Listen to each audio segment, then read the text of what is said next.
Merci frères et sœurs, merci amis téléspectateurs, vous qui nous suivez de par le monde.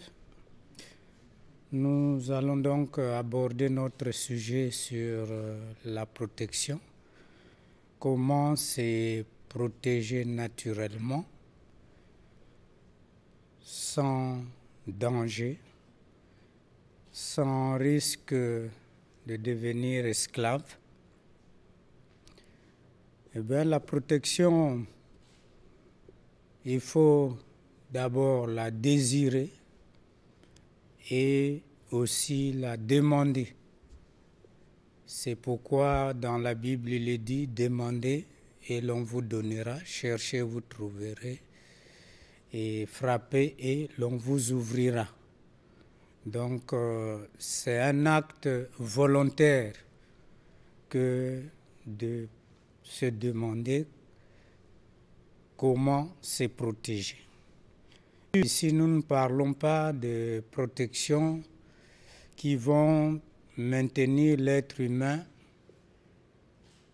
dans une espèce de peur,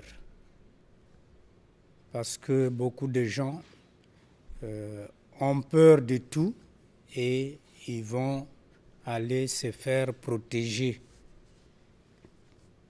Mais la protection, bien sûr, ça concerne ce que nous constatons tous les jours. On peut se protéger contre les mauvais œils. On peut se protéger contre les agissements d'hommes ou de femmes méchants.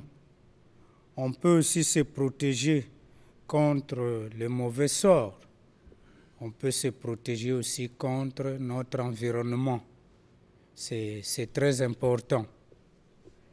Mais cela dépend aussi de la manière dont nous vivons dans notre environnement, comment nous vivons.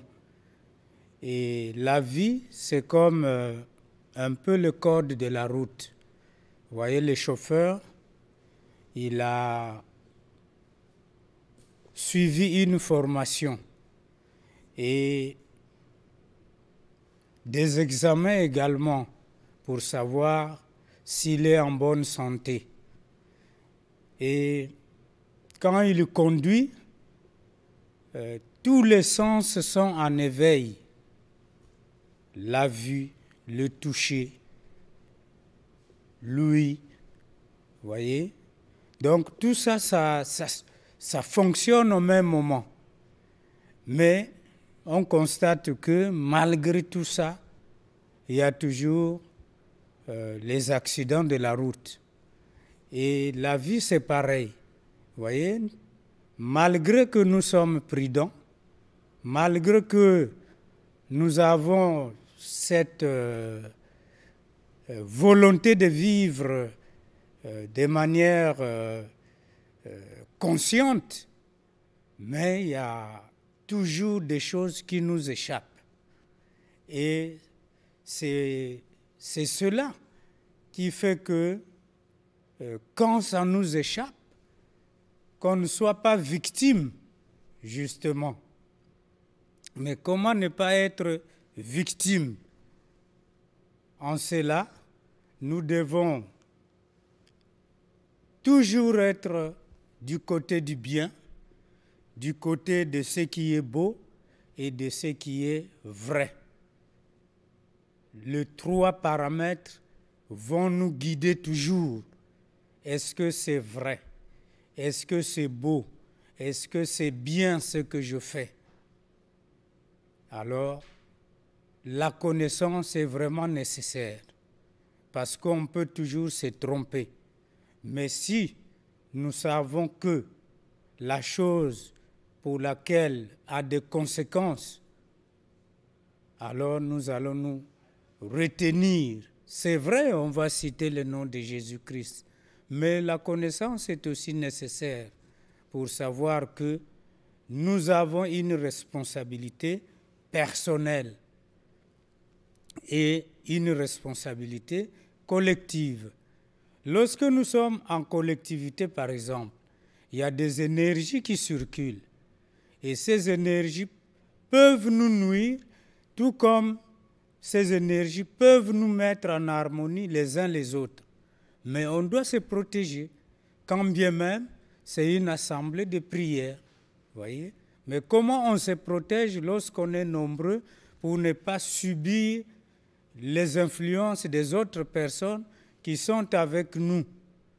D'abord, on garde ses pieds joints lorsqu'on est assis et on pose ses mains sur les cuisses. Les mains doivent être croisées, le pouce droit sur le pouce gauche. À ce moment-là, toutes les portes de notre subconscient sont fermées et personne ne peut nous nuire ou nous influencer. Mais nous pouvons aussi nous permettre, lorsque nous sommes distraits, lorsque nous ne sommes pas attentifs, d'avoir quand même des éléments naturels. L'ail nous protégera. L'oignon peut nous protéger. Le charbon de bois que nous porterons avec nous ou que nous mettons à la maison peut aussi faire la meilleure des choses lorsque nous sommes distraits ou lorsque nous ne sommes pas en mesure de nous défendre nous-mêmes. Et ça arrive qu'au moment où on veut prononcer le nom de Jésus, la peur nous prend et nous oublions de penser à Dieu, nous oublions de penser à Jésus. Mais ces objets dont je viens de citer, si nous les portons, ces objets vont repousser le mal. Ils vont repousser les vibrations négatives parce que le charbon absorbe le mal. L'oignon coupé en deux va absorber les mauvaises odeurs. Et l'ail que nous portons ou que nous mettons dans notre maison va chasser les mauvaises influences qui sont tout autour. Ça a été démontré depuis des millénaires et c'est toujours valable jusqu'aujourd'hui si nous voulons nous défendre au moment où nous avons peut-être perdu la maîtrise de nous-mêmes. Donc voilà un peu ce que nous avions à dire concernant la protection naturelle. Vous pouvez toujours nous appeler au 06 664 86 87. Mais vous pouvez aussi venir à Combé, vous qui êtes de passage à Brazzaville. Venez à Combé pour en savoir un peu plus concernant les enseignements que nous suivons. Je vous remercie infiniment.